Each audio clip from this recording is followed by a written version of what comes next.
Hello friends, आपके अपने channel Jaiswal virtual classes में एक बार फिर आपका बहुत बहुत स्वागत है। फ्रेंड्स, आज मैं राजनीति विज्ञान और राजनीतिक सिद्धांत से एक नई वीडियो के साथ आपके बीच में फिर से उपस्थित हुआ हूं। और आज की इस वीडियो में फ्रेंड्स हम लोग जानने वाले हैं अधिकार के बारे में कि अधिकार क्या होते हैं, इसकी अर्थ और परिभाषा क्या है, अधिकार की विशेषताएं क्या होती हैं, अधिकारों के कितने प्रकार होते हैं और अधिकार और कर्तव्य में क्या संबंध है। इन समस्त बिंदुओं पर फ्रेंड्स आज की इस वीडियो में हम लोग विस्तार से चर्चा करने वाले हैं। और इस वीडियो को देखने के बाद इस टॉपिक से आपके जो क्वेश्चंस हैं वो कभी भी परीक्षा में गलत नहीं होंगे। बस फ्रेंड्स, वीडियो में आप हमारे साथ लास्ट तक बने रहिएगा। और यदि अभी तक आपने हमारे चैनल जयसवाल वर्चुअल क्लासेस को सब्सक्राइब और लाइक नहीं किया है तो कृपया हमारे चैनल को सब्सक्राइब और लाइक कर दें। बेल आइकन का बटन दबा करके ऑल का बटन जरूर दबा दीजिएगा, जिससे हमारी आने वाली हर महत्वपूर्ण वीडियो की नोटिफिकेशन आप तक सबसे पहले पहुंचती रहे। और वीडियो अच्छा लगे फ्रेंड्स, इसे अपने मित्रों को भी शेयर कीजिएगा। तो फ्रेंड्स, आप चाहे तो हमें फेसबुक और टेलीग्राम पर भी जयसवाल वर्चुअल क्लासेस के नाम से फॉलो कर सकते हैं। नीचे डिस्क्रिप्शन में भी उसकी लिंक दी गई है, आप चाहे तो उसको वहां से भी देख सकते हैं। तो आइए फ्रेंड्स, चलते हैं बोर्ड की तरफ और शुरू करते हैं आज का अपना टॉपिक।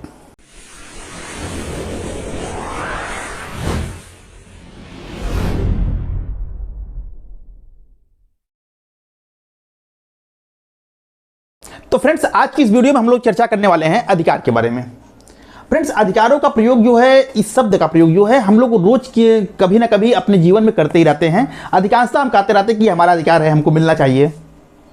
आज की इस वीडियो में हम लोग इसी चीज को समझेंगे कि वास्तव में अधिकार है क्या, इसकी परिभाषा क्या होती है, इसके अर्थ क्या होते हैं, क्या व्यक्ति की सारी मांगें अधिकार बन जाती हैं, अधिकारों की विशेषताएं क्या होती हैं, अधिकार और कर्तव्य में क्या संबंध होते हैं।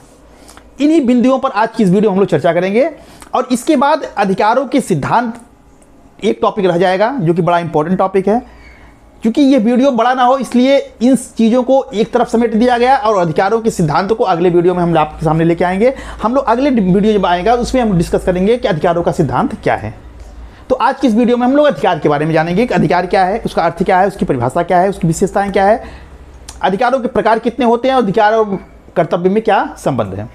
तो फ्रेंड्स, अधिकार एक हकदारी है, एक दावा है जो यह बताता है कि व्यक्ति होने के नाते, एक मनुष्य होने के नाते हम किसके हकदार हैं, क्या हमको मिलना चाहिए। अधिकार एक ऐसी चीज है जिसे हम अपना प्राप्य समझते हैं कि यह हमको मिलना चाहिए, और हम अपने दावों को समाज और राज्य से अपेक्षा करते हैं कि वो हमारी इन मांगों को स्वीकार करे और उसको संरक्षण प्रदान करे। अधिकार क्या है, इसको मैं समझाऊंगा सिर्फ आपको दो परिभाषा में। यहाँ बहुत सी परिभाषाएं दी गई हैं, आपको 5 परिभाषाएं दी गई हैं। और ये परिभाषाएं वे हैं जो परीक्षा की दृष्टि से बड़ी इंपॉर्टेंट है और आपको जानना चाहिए, इसको याद रखना चाहिए। लेकिन इसमें से 2 परिभाषाएं लास्की और बोसांकी, इन्हीं 2 परिभाषाओं के आधार पर मैं आपको अधिकार को समझाने का प्रयास करूंगा और उम्मीद करता हूं कि आपको समझ भी आ जाएगा। देखिए, पहला है लास्की का। लास्की की परिभाषा क्या कहती है कि अधिकार सामाजिक जीवन की वे दशाएं हैं जिनके बिना कोई भी व्यक्ति अपने व्यक्तित्व का विकास नहीं कर सकता है। ये अधिकारों के महत्व को बताती हैं। और जब किसी चीज के इंपॉर्टेंस को आप समझे रहोगे तो वो चीज आपको समझ में आएगी कि उसको क्यों जरूरी है। लास्की कह रहे हैं कि अधिकार क्या है, वह ये कहते हैं कि अधिकार ऐसी चीज है जो व्यक्ति के व्यक्तित्व के विकास के लिए बहुत जरूरी है। यदि अधिकार न रहे तो आपका विकास नहीं हो पाएगा। आप ये समझिए कि अधिकार विहीन व्यक्ति और दास में कोई अंतर नहीं होगा। पहले जमाने में आप जानते होंगे कि जिस तरह से आज पशुओं की बिक्री होती है, पशुओं का मेला लगता है, हम चले जाते हैं, भैंस खरीद के चले जाते हैं, बकरी खरीद चले जाते हैं, भेड़ खरीद लेते हैं, ऊँट खरीद लेते हैं, उसी तरह से पहले व्यक्तियों का मेला लगता था। ये वे व्यक्ति होते हैं जो कि दास बनाए जाते थे और इनकी बोली लगती थी। जिसने, जैसे मुझे किसी व्यक्ति की नौकर की ज़रूरत है, दास की ज़रूरत है, तो हम चले गए, पैसा हमारे पास है, मैंने इसको खरीद के चला आया, खरीद के आया। अब वो व्यक्ति मेरा दास हुआ और मैं उसका मालिक हुआ। तो आप बता सकते हैं कि दोनों में क्या अंतर है, दास और मालिक में क्या अंतर होगा। सबसे बड़ा अंतर जो ये है कि उसके पास कोई अधिकार नहीं है। एक दास जो है वो ये नहीं मांग कर सकता कि आज मुझको ये खाना है, मुझको शिक्षा चाहिए, मुझे अच्छे कपड़े चाहिए, मुझे घूमना है, कोई अधिकार नहीं है। उसका अधिकार सिर्फ ये है, उसका कार्य सिर्फ ये है कि वह अपने मालिक के आदेशों का पालन करे, इसके अलावा वो कुछ नहीं करना उसको। मालिक ने जो दे दिया वो उसको खाना है, जो पहनने को दे दिया वो पहनेगा, जैसा कहेगा उसे करेगा। यानी वो अपने विवेक से कुछ नहीं करेगा क्योंकि उसके पास कोई अधिकार नहीं है। और जब मालिक का मन भर गया, पैसे की जरूरत हुई, उसको जाकर बेच दिया। यानी व्यक्ति की जिंदगी पर भी उसका अधिकार नहीं है। तो अधिकार विहीन व्यक्ति दास की तरह हुआ, उसका विकास नहीं होगा, क्योंकि उसके पास अधिकार ही नहीं, ना तो वो शिक्षा प्राप्त कर पाएगा, ना आगे बढ़ पाएगा, ना तो उसके कहीं आने जाने की स्वतंत्रता है। तो अधिकार क्या है? तो लास्की ने वही कहा कि अधिकार जो है सामाजिक जीवन की वे दशाएं हैं जिनके बिना कोई भी व्यक्ति अपने व्यक्तित्व का विकास नहीं कर सकता है। आज हम लोग शिक्षा प्राप्त कर रहे हैं, बोल रहे हैं, किसी चीज़ के लिए सरकार से लड़ रहे हैं, क्योंकि ये आपको अधिकार मिला हुआ है। और जब अधिकार आपको मिलते हैं तभी आपका विकास होता है। अगर अधिकार आपसे छीन लिए जाएंगे तो आपकी स्थिति एक दास की तरह हो जाएगी। तो उसी बात को लास्की ने यहां कहा कि अधिकार सामाजिक जीवन की वे दशाएं हैं जिसके बिना कोई भी व्यक्ति अपने व्यक्तित्व का विकास नहीं कर सकता है। और नीचे की जो परिभाषा है इसको आप देखिएगा, बोसांके ये बताते हैं कि अधिकार वास्तव में है क्या। तो इन्होंने बताया कि अधिकार विवेक पर आधारित वह मांग है, विवेक पर आधारित व्यक्ति की वह मांग है जिसे समाज स्वीकार करता है और राज्य लागू करता है। अब यहां ध्यान दीजिएगा, इन्होंने कहा अधिकार क्या है? इन्होंने कहा अधिकार मांग है, एक व्यक्ति अपने विकास के लिए समाज से कुछ मांगता है। लेकिन क्या व्यक्ति जितनी चीजें समाज से मांगता है सारी चीजें अधिकार हो जाती हैं? तो उत्तर होगा नहीं, सब चीज अधिकार नहीं होगा। व्यक्ति तो कहेगा कि हमको भाई शराब पीने का अधिकार होना चाहिए, हमको जुआ खेलने का अधिकार होना चाहिए, तो क्या उसकी इस बात को मान लिया जाएगा, उसका अधिकार बना दिया जाएगा? तो उत्तर है नहीं। व्यक्ति बहुत सी मांगे समाज से करता है, लेकिन सारी मांगे इस अधिकार नहीं होती हैं। अधिकार वो होती है जिसे समाज स्वीकार करता है। व्यक्ति ने समाज से मांगा, यानी व्यक्ति को कोई चीज़ आवश्यकता हुई, उसने डिमांड की भाई हमको ये मिलना चाहिए, व्यक्ति के नाते सबको मिलना चाहिए ये चीज़ें। अगर उसको समाज को लगता है कि हाँ यह व्यक्ति की मांग सही है तो पहले वो स्वीकार करेगा। और समाज की स्वीकार करने पर भी कोई मांग जो है वो अधिकार नहीं हो जाती है। व्यक्ति ने जिस मांग को माना है यदि उसको समाज ने स्वीकार कर लिया तब भी हम उसको अधिकार नहीं कहेंगे, जब तक कि उसको राज्य लागू न कर दे।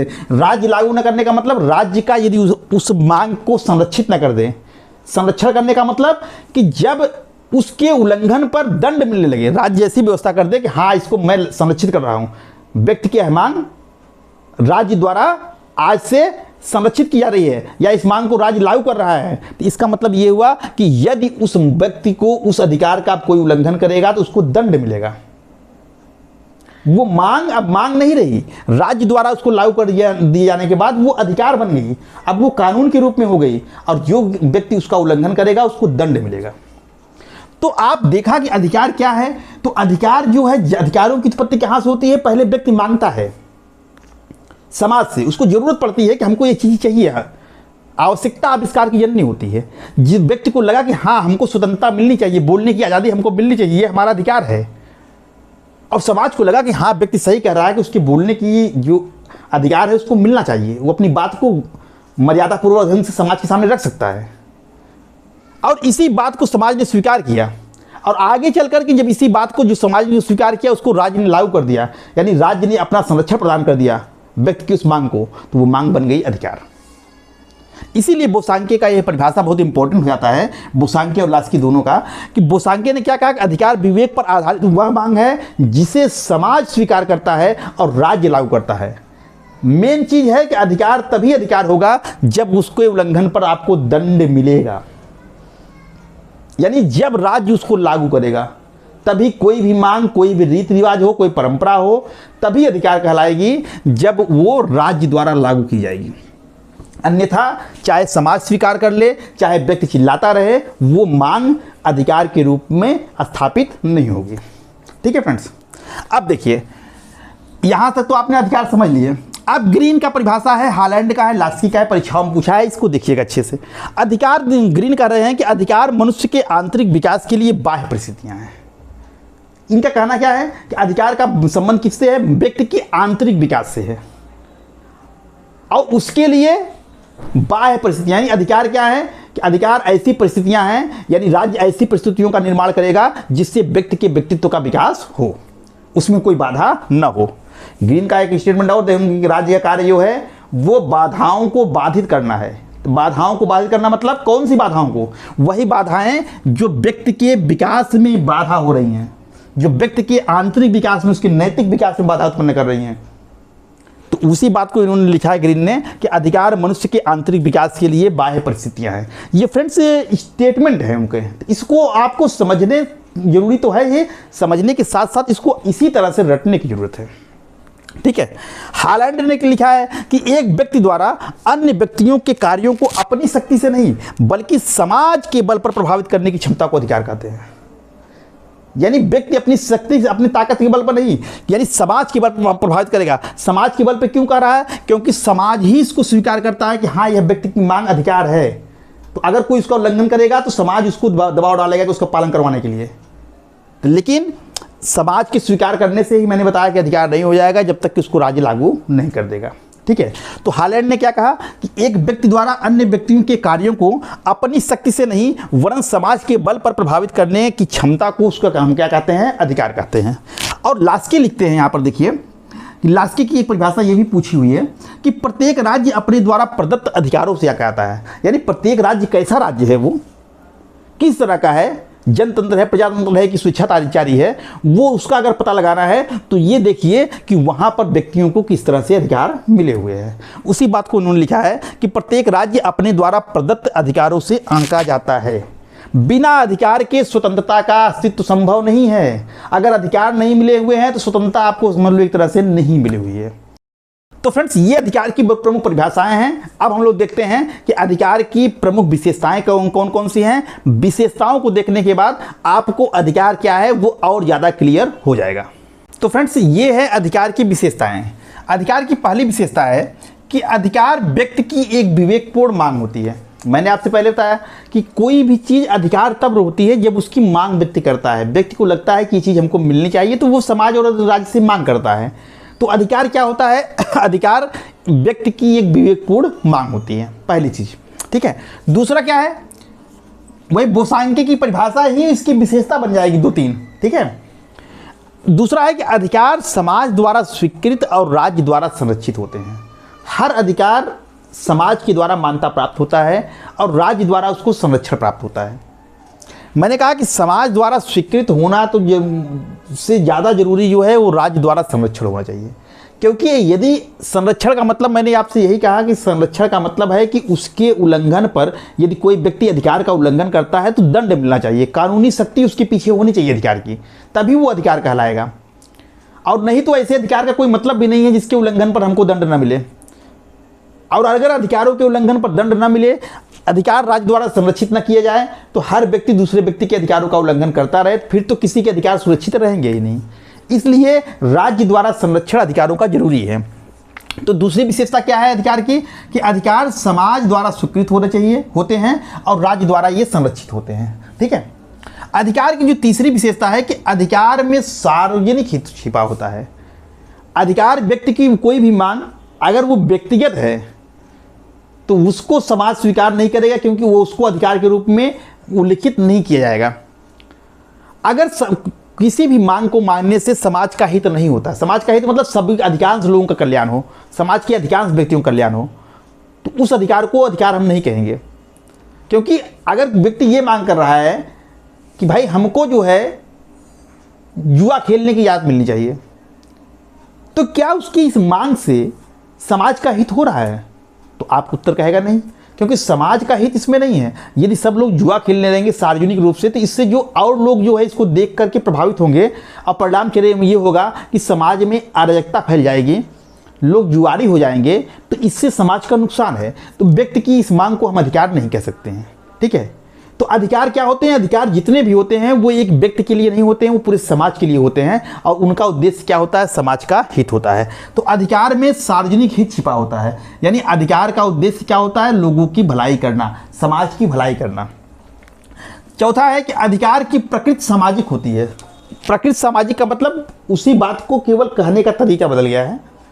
अधिकारों की प्रकृति सामाजिक होती है, इसका मतलब कि अधिकार समाज या राज्य में ही संभव है, समाज के पहले कोई अधिकार नहीं। इसका उद्देश्य क्या होता है? समाज के संपूर्ण समाज का कल्याण करना होता है, हर व्यक्ति का कल्याण करना होता है।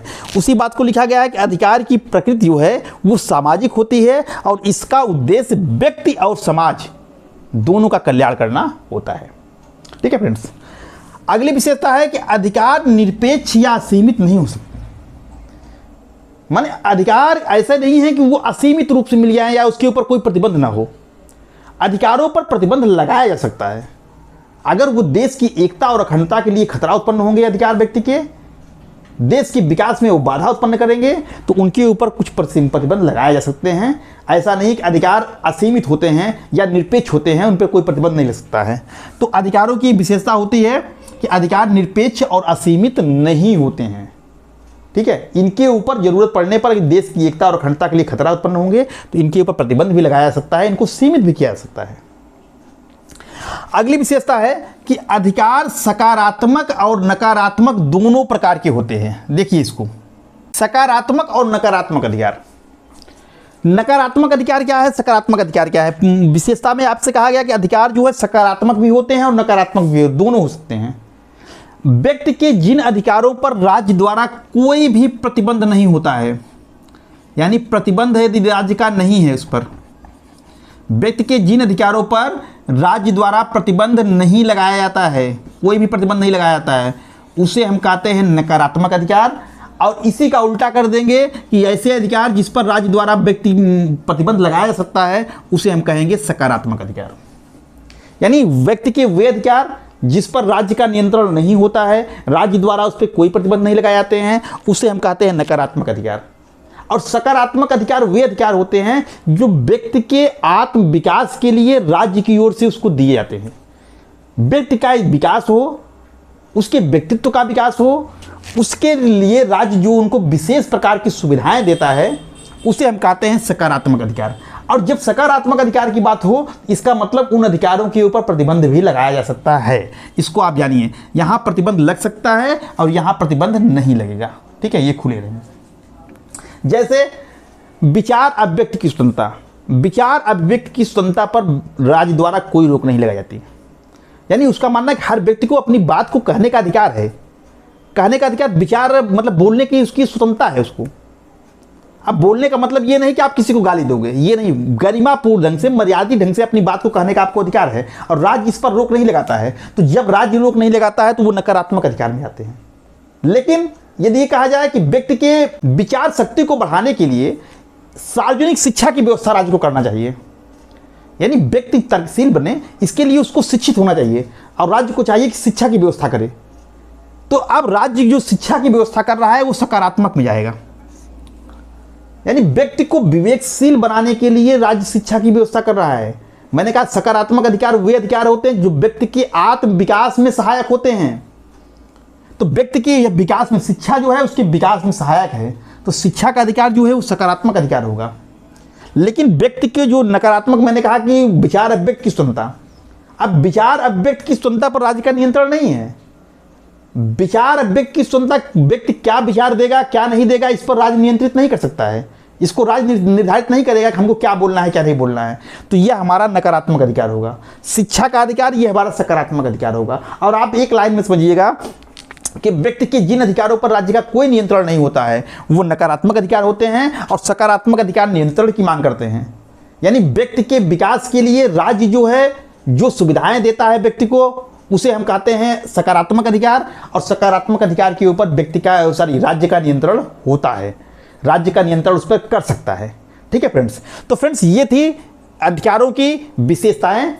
अब हम देखते हैं कि अधिकार कितने प्रकार के होते हैं।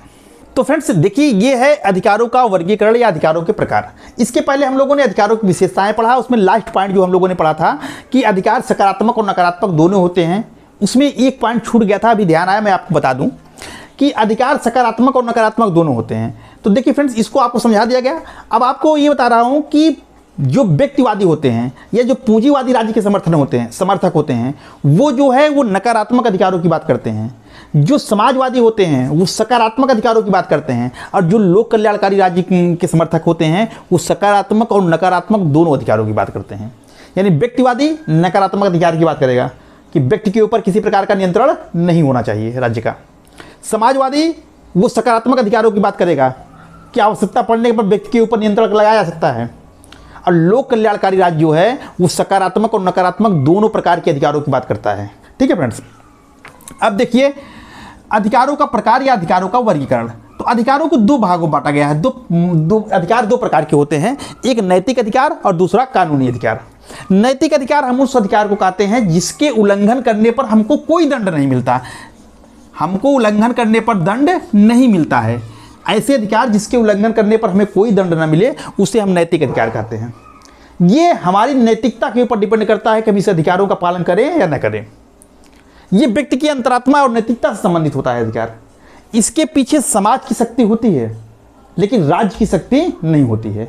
यदि कोई इन अधिकारों का पालन नहीं कर रहा है, कोई इस अधिकारों का उल्लंघन कर रहा है व्यक्ति के, तो उसको राज्य दंड नहीं देगा। हाँ, समाज में उसकी आलोचना हो सकती है लेकिन राज्य द्वारा दंड उसको नहीं दिया जाएगा। जैसे आपको एग्जाम्पल के रूप में बता दूं, जैसे बच्चा है, बच्चे को यह अधिकार है, समाज द्वारा यह मानता है कि भाई बच्चे को अधिकार है कि उसका सही से पालन पोषण हो। माता पिता का यह अधिकार है, बुजुर्गों का यह अधिकार है कि बच्चे उसके अच्छे से सेवा करे। लेकिन कोई अभिभावक यदि अपने बच्चों का अच्छे ढंग से परवरिश नहीं कर रहा है तो उसके खिलाफ FIR आप नहीं कर सकते हैं, क्योंकि ये नैतिक अधिकार है। समाज में लोग आलोचना करेंगे कि बहुत बदमाश है, बहुत कंजूस, अपने बच्चों का सही से परवरिश नहीं कर रहा है, पढ़ा नहीं रहा है उसको, तो इसकी आलोचना हो सकती है कि अपने माँ बाप की सेवा नहीं कर रहा है, ये आलोचना हो सकती है। लेकिन इसके खिलाफ FIR नहीं हो सकता है। सरकार उसको दंड नहीं दे सकती उस व्यक्ति को कि अपने बच्चे को आपने सही ढंग से परवरिश क्यों नहीं कर रहे हो। तो ये क्या है, क्योंकि ये नैतिक अधिकार है। नैतिक अधिकार वे अधिकार होते हैं जिसके उल्लंघन पर हमको दंड नहीं मिलता है। इसके पीछे समाज की शक्ति होती है, केवल हमारी आलोचना हो सकती है लेकिन हमको दंड नहीं मिलता है। ये हमारी नैतिकता पर डिपेंड करता है कि हमें करना चाहिए कि नहीं करना चाहिए। ठीक है, तो नैतिक अधिकार, इसके पीछे कानून की शक्ति नहीं होती है, राज्य द्वारा ये संरक्षित नहीं होते हैं। लेकिन कानूनी अधिकार वे अधिकार होते हैं जिसके उल्लंघन करने पर हमको दंड मिलता है। अगर ये अधिकार आपको मिला हुआ है व्यक्तियों को, तो आपको उन अधिकारों का व्यक्ति का सम्मान करना पड़ेगा। अगर इस अधिकारों का उल्लंघन करोगे, कोई व्यक्ति करता है, तो उसको दंड मिलता है। तो नाम ही है कानूनी अधिकार, यानी ऐसे अधिकार जिसके उल्लंघन करने पर हमको दंड मिले वो कानूनी अधिकार हैं, जिसके उल्लंघन पर हमको दंड न मिले वो नैतिक अधिकार है। कानूनी अधिकारों के पीछे राज्य की शक्ति होती है, नैतिक अधिकारों के पीछे राज्य की शक्ति नहीं होती है बल्कि समाज की शक्ति होती है। समाज इसमें आलोचना कर सकता है, दंड नहीं दिला सकता है। ठीक है, अब देखिए कानूनी अधिकारों को भी हम दो भागों में बांटते हैं, एक है राजनीतिक अधिकार और दूसरा है सामाजिक या नागरिक अधिकार। ये बहुत इंपॉर्टेंट है, आप इसको समझिए ध्यान से। राजनीतिक अधिकार क्या है और नागरिक या राजनीतिक सामाजिक अधिकार क्या है। ठीक है, देखिए फ्रेंड, पहला है राजनीतिक अधिकार। राजनीतिक अधिकार फ्रेंड्स वे अधिकार होते हैं जिसके द्वारा जनता को जो है शासन कार्यों में भाग लेने का अवसर प्रदान किया जाता है। ये अधिकार जो है केवल नागरिकों को मिलते हैं, विदेशियों को नहीं मिलते हैं, ये ध्यान रखिएगा। राजनीतिक अधिकार जितने भी हैं ये केवल किसी देश में रहने वाले नागरिकों को ही प्राप्त होते हैं, विदेशियों को ये अधिकार नहीं मिलते हैं। और इन अधिकारों की सबसे बड़ी विशेषता ये होती है कि इन अधिकारों का प्रयोग करके व्यक्ति जो है वो सरकार की निरंकुशता पर रोक भी लगाते हैं। जैसे अब देखिए इसमें कौन कौन से अधिकार हैं, पहले इसको देख लेते हैं। राजनीतिक अधिकारों में मत देने का अधिकार, वोट देने का जो हमारा अधिकार है वो राजनीतिक अधिकार है। निर्वाचित होने का अधिकार, यानी किसी भी प्रकार का भारत में जितने भी प्रकार के चुनाव होते हैं, चाहे जिसका चुनाव हो, छोटे से लेकर के ऊपर तक राष्ट्रपति तक, हर चुनाव में भारत के प्रत्येक व्यक्ति को निर्वाचित होने का मतलब चुनाव लड़ने का अधिकार, यानी वोट देने का अधिकार, ये हमारा राजनीतिक अधिकार है। चुनाव लड़ने का अधिकार, ये हमारा राजनीतिक अधिकार है। सार्वजनिक पद प्राप्त करने का अधिकार, हमें सरकारी नौकरी प्राप्त करने का अधिकार है, ये हमारा राजनीतिक अधिकार में आता है। सरकार की आलोचना करने का अधिकार हम सरकार की गलत कार्यों का आलोचना कर सकते हैं, ये हमारा राजनीतिक अधिकार में आता है। शिकायतों, हमारी जो शिकायतें हैं उसकी तरफ हम सरकार का ध्यान आकृष्ट कर सकते हैं, हम हड़ताल कर सकते हैं, ये हमारे राजनीतिक अधिकार में आते हैं। तो राजनीतिक अधिकार, अब देखिए वही मैंने कहा कि राजनीतिक अधिकार वे अधिकार होते हैं जो जनता को शासन कार्यों में भाग लेने का अवसर प्रदान करते हैं। हम चुनाव लड़ करके शासन कार्यों में भाग ले सकते हैं, हम सरकारी अधिकारी बन करके शासन कार्यों में भाग ले सकते हैं, तो ये हमको शासन कार्यों में भाग लेने का अवसर भी प्रदान करते हैं। और ये वे अधिकार होते हैं जो सरकार को नियंत्रित भी करते हैं। जनता जो है वोट देने का अधिकार, ये सबसे बड़ा अधिकार है जिसके द्वारा वो सरकार की निरंकुशता पर रोक लगाती है, क्योंकि सरकार को मालूम है कि 5 साल के बाद उसको जनता के दरबार में ही जाना है।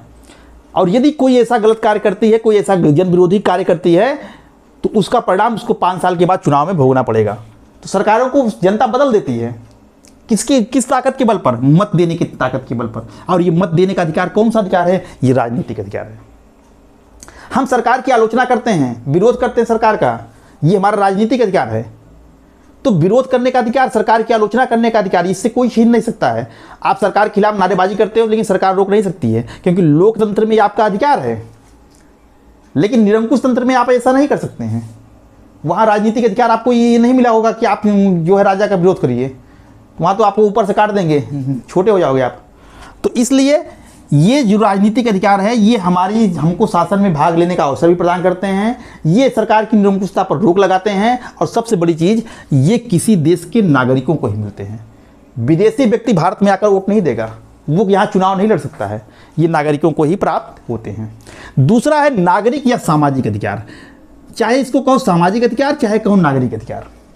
सामाजिक अधिकार वे अधिकार होते हैं जो व्यक्ति के व्यक्तित्व की विकास के लिए राज्य के द्वारा उसको दिए जाते हैं, और ये राज्य में रहने वाले समस्त नागरिकों को मिलते हैं, चाहे वो भारत नागरिक हों उस देश के, और चाहे विदेशी।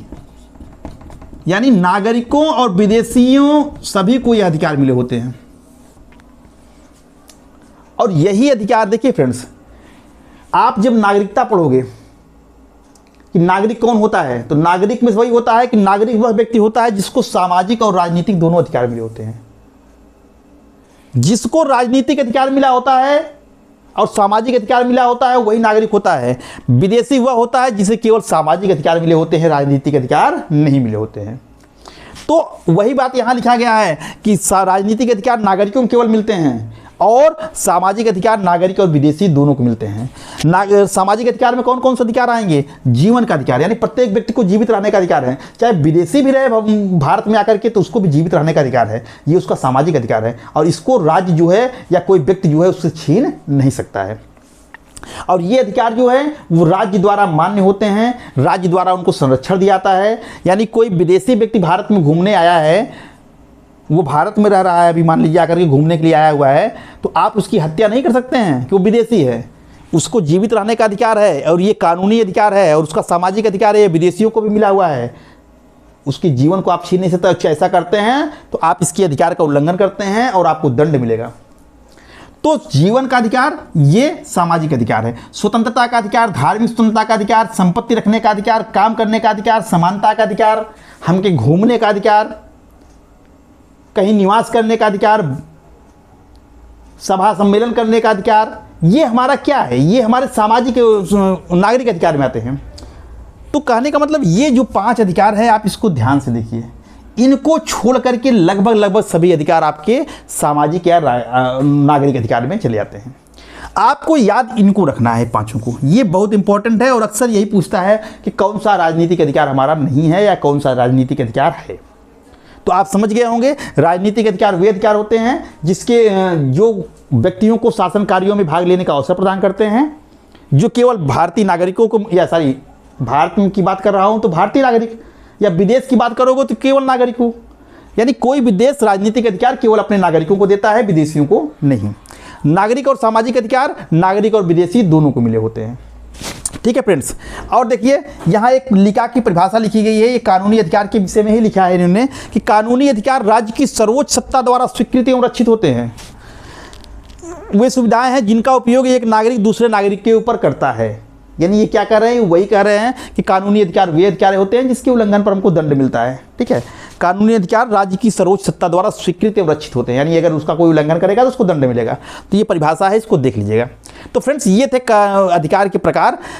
इसमें से एक चीज़ और आप समझ लीजिएगा कि आप सोच रहे होंगे मौलिक अधिकार का इसमें कहीं उल्लेख नहीं हुआ। मौलिक अधिकार भी कानूनी अधिकार के अंतर्गत ही आता है, जिसे आप पढ़े राजनीतिक अधिकार, सामाजिक अधिकार, इसी के बाद एक और अधिकार आप पढ़ लीजिए मौलिक अधिकार, जो कि संविधान द्वारा होता है। मौलिक अधिकार और कानूनी अधिकार में अंतर ये होता है कि मौलिक अधिकार वे अधिकार होते हैं जो व्यक्ति के व्यक्तित्व के विकास के लिए अत्यंत आवश्यक माने जाते हैं और जिसको उनसे कोई छीन नहीं सकता है। कानूनी अधिकार को तो आपको समाप्त किया जा सकता है, इसको साधारण कानून से भी समाप्त कर सकता है राज्य, उसके पास ये अधिकार होता है। लेकिन मौलिक अधिकारों को समाप्त नहीं किया जा सकता है, व्यक्तियों से उससे छीना नहीं जा सकता है। नाम ही है मौलिक अधिकार, जो व्यक्ति की विकास के लिए मूल रूप से बहुत जरूरी है। वो अधिकार मौलिक अधिकार, जिसको मौलिक अधिकारों की श्रेणी में रख दिया जाता है, उसको राज्य द्वारा छीना नहीं जा सकता है। जबकि कानूनी अधिकारों को राज्य साधारण कानून बनाकर के खत्म कर सकता है, आपको इसको छीन सकता है या मर्यादित कर सकता है। ठीक है फ्रेंड्स, तो ये दोनों में मौलिक अधिकार और कानूनी अधिकार में अंतर हो गया। और आप जानते हैं कि भारतीय संविधान द्वारा नागरिकों को 6 प्रकार के मौलिक अधिकार मिले हैं। समानता का अधिकार, स्वतंत्रता का अधिकार, शोषण के विरुद्ध अधिकार, धार्मिक स्वतंत्रता का अधिकार, शिक्षा एवं संस्कृति संबंधी अधिकार और संवैधानिक उपचारों का अधिकार। तो ये मौलिक अधिकार है, ये संविधान और राज्य व्यवस्था का टॉपिक है, तो वहाँ जब पढ़ाएंगे तो वहाँ इसको विस्तार में आपको बताएंगे। तो फ्रेंड्स, इसी के साथ ये वीडियो यहीं पर समाप्त होता है और एक टॉपिक इससे रह जाएगा, अधिकार और कर्तव्यों में क्या संबंध है। जैसा कि मैंने बताया था कि अधिकार कर्तव्य में क्या संबंध है, हम लोग इसी वीडियो में डिस्कस करेंगे।